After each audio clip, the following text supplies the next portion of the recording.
धागे को समेटकर, धागे को लपेटकर, जबान को समेटकर ही बात करनी चाहिए। गुरु प्रेमियों, जैसा भी नाम तो मैं जानता नहीं उनका, वो भाई आए थे अभी कपड़े लेकर के। मैं तो ये सोचा था, मगर हमारे जो महात्मा राजपाल दास जी हैं उनकी बोली पता कपड़ा पड़ रहा था, कुर्ता पड़ रहा था। मगर महात्मा राजपाल दास जी के लिए लाए होंगे कपड़े। मुझे क्या आपका भाई ये खुद ही महात्मा बन लग रहे। बढ़ना चाहिए महात्मा, क्योंकि हम भी चाहते हैं कि हमारी जनसंख्या बढ़े महात्माओं की। परंतु कहा है कि कर्म, अब आप कर्म में विश्वास रखते हो या कपड़े में विश्वास रखते हो? कर्म में विश्वास होना चाहिए, क्योंकि महाराज रविदास जी ने भी कहा है, कर्म बंधन में बंधे रहियो, फल की न तजियो आस, और कर्म ही मनुष्य का धर्म है। सद्भाग्य गुरु रविदास। महाराज रविदास जी ने अपनी स्पष्ट वाणी में, साखी में, दोहे में कहा है, क्योंकि बेहतर से बेहतर की तलाश करो, बेहतर से बेहतर की तलाश करो, मिल जाए नदी तो समुद्र की तलाश करो। बेहतर से बेहतर की तलाश करो, मिल जाए नदी तो समुद्र की तलाश करो। शीशा टूट जाता है पत्थर की चोट से, शीशा टूट जाता है पत्थर की चोट से, पत्थर टूट जाए ऐसा शीशा तलाश करो। तो गुरु प्रेमियों, मेरा कहने का मतलब यही है कि महात्मा बनो, परंतु अपने पिछले परिवार को दुखी कर ना महात्मा बनो। अगर पीछे दुखी हो रहे ना, तो फिर उसकी महात्मा गिरी नहीं। सतगुरु स्वामी समनदास जी अपने प्रवचनों में कहा करते थे कि भाई पहला जो फसल बो रखी उसा काट लो, पहले जो फसल बो रखी ना उसा काट लो, और भाई आगे बो ना, बस आगे अपना जो है सही रहो। क्योंकि किसी के सुनी सुनाई पे विश्वास नहीं करना चाहिए, किसी की सुनी सुनाई पर विश्वास नहीं करना चाहिए। क्योंकि जहां स्वयं गलत था, कहानी का वो भाग जहां वो स्वयं गलत था, उसे कोई नहीं बताता है, उसे नहीं कोई बताता है।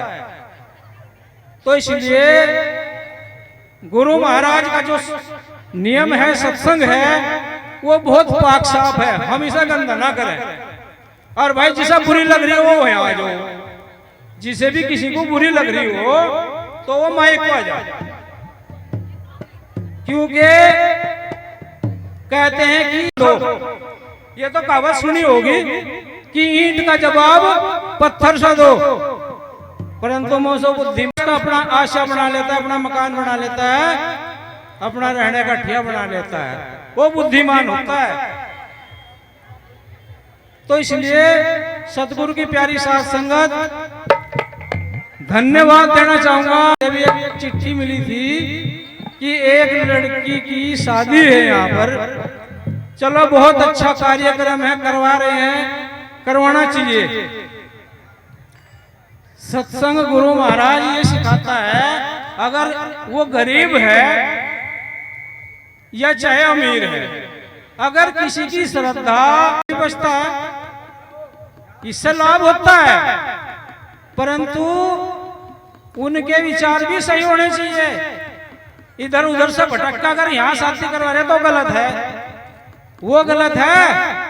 ऐसी शादी नहीं होनी चाहिए जो इधर उधर से भटक करके यहाँ शादी करवाता है, सत्संग में या कहीं भी आश्रम पर। तो इसलिए गुरु प्रेमियों, मिटा दे अपनी हस्ती, अपनी हस्ती को अगर कुछ मर्तबा चाहता है, दाना खाक में मिल करके गुले गुलजार होता है। उसे, उस बीज को, उस दाने को जमीन में जाकर के पौधे का वृक्ष बन जाता है। उस पौधे पर बहुत से फल और फूल लगते हैं। परंतु जब तक वो मिटने का ही नहीं, इसमें धरती में जाने का ही नहीं, तो वो बनने का नहीं कुछ भी। वैसे तो महाराज रविदास जी ने अपनी वाणी के अंदर बहुत कुछ कहा, क्योंकि बंदाए कैसा सतगुरु समझ आपने देखा, कोई दूर बतावे जैसा, परंतु वो दूर नहीं है, वो आपके करीब ही है। इसलिए भटकन मत करना, भटकना नहीं है। जो भटक जाता है वो फिर अटक जाता है, और जो अटक जाता है वो खत्म हो जाता है। तो इसलिए गुरु महाराज पर पूर्णतः पूरा विश्वास रखो, किसी की कहीं सुनी सुनाई पर विश्वास न करो, उसका अध्ययन भी करो, उसका पर विचार भी करो, ये सही है या गलत है। जब तक हम उस पर विचार नहीं करेंगे तो सही और गलत का पता नहीं लगा। जब सही गलत का पता नहीं लगा, हमारा जो रास्ता है वो सही नहीं होगा। इसलिए सही रास्ते पर सतगुरु स्वामी समनदास जी ने अपने 100 वर्ष तक परिश्रम करते रहे, और उन्होंने हमें एक मंच दिया सत्संग का, आश्रमों का। अगर आश्रम पर आकर के, मंच पर आकर के भी हम सही नहीं होंगे तो मैं समझता हूँ कहीं सही नहीं हो सकता। बस अपने को समझना है, अपने को जानना है। इसलिए कहा गुरु महाराज ने, कोई समझ आप मत देखा, कोई दूर बतावे देश से। हो गया? आ जाओ आ जाओ आ जाओ। तो इसलिए सतगुरु की प्यारी साथ संगत नाम ही संसार में हमें जीवित रख सकता है। जीवित का मतलब जो नाम से जुड़ जाता है उसका नाम अमर हो जाता है, इसलिए वो जीवित रहता है, जिंदा रहता है नाम। क्योंकि हमारे बीच में बहुत से संत महापुरुष आए, आज उनका नाम हम क्यों ले रहे हैं? इसलिए कि वो अमर हो गए, जिंदा है। वो जो अमर होगा वो जिंदा है, उसका नाम चलता रहेगा। नहीं तो एक तो बेचारा ऐसा है, उसके नाम लेने वाला भी कोई नहीं, घर का परिवार का कोई नाम लेने वाला नहीं है उसका। बस चौड़ा छोटा 30 दिन तिज्जा कर दिया, 13 दिन 12 दिन 13 कर दी, उसके बाद में उसे कोई याद नहीं करता है। और जो नाम से जुड़े रहेगा सतगुरु महाराज के दरबार में हाजिर नाजिर रहेगा अंतर से, तो उसका नाम हमेशा रहेगा। हमारी महिला मंडल बैठी हुई है, नारी शक्ति बैठी हुई है। अभी हमारे महाराज जी कह रहे थे, वास्तव में 18 तारीख में हम गए थे। हम तो जहां भी जाते हैं ये देखते हैं कि भाई महिलाओं की संख्या ज्यादा रहती है, क्योंकि फर्स्ट लेडी जी है और लेडीज के द्वारा ही सारा काम हो रहा है। फर्स्ट लेडीज, ठीक है नहीं? तो इसलिए नारी शक्ति बहुत बड़ी शक्ति है, परंतु हम तो पैर की जुत्ती समझे। पैर की जुत्ती भी अगर समझ लोगे तो सही रहेगा। अगर आप उबड़ खाबड़ पर चल लेना, जहाँ कंटे पड़े वहां जुत्ती भी काम करती है भाई, ये समझ लेना। जहां सी, क्योंकि एक उबड़ खाबड़ रास्ते पर हम अच्छा जूता पैर करके उस यात्रा को सफल कर सकते हैं। अगर जूते के बीच में ही पैर के नीचे कंकड़ आ जाना तो हम अच्छे रास्ते पे भी जुत्ती पैर के नहीं चल सकते हैं। तो इसलिए हमेशा सम्मान दो नारी को भी। ये नारी जो है इसे भी सम्मान दो और आपको भी सम्मान पाओ।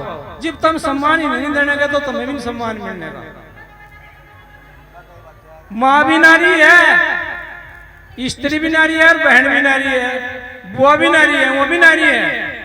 अगर हम माँ को माँ की दृष्टि से देखते हैं, बहन को बहन की दृष्टि से देखते हैं, नारी को नारी की दृष्टि से देखते हैं, तो वो कभी विफल नहीं हो सकता है, वो कभी फैल नहीं हो सकता।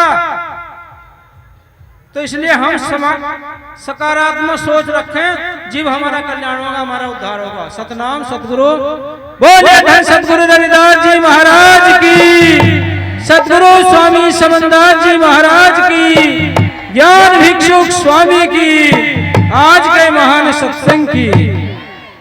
अब नारी को छोड़ के जो है महात्मा बन जाओ, है तो ये गलत है बिल्कुल मेरे हिसाब से, चाहे तुम मानो या ना मानो। सतनाम सतगुरु।